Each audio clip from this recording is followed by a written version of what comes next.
இனி வரும் காலம் உனது கை ஓங்கி நிற்கப் போகிறது. உன்னை தேடி சிலர் தானாகவே அவர்களை அறிமுகப்படுத்திக் கொள்ள முன் வருவார்கள். அப்பா கொண்டு வந்துள்ள இந்த பச்சை மஞ்சளை நீ தொட்டு விட்டாயல்லவா? காலத்தின் சூழலில் சிக்கி நீ அலைய நேரிட்டாலும் அதற்கான தீர்வை நீ ஏற்கனவே கண்டுபிடித்து விட்டாய்.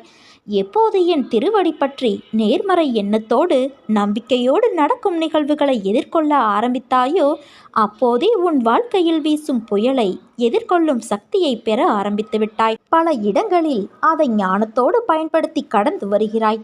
மீதி வாழ்வை நான் உன் சாயப்பா கடக்க செய்வேன் என் தங்கமே. அதற்கு தேவையான ஞானத்தை அந்த சூழலுக்கு உனக்குள் இருந்து நான் வழங்குவேன்.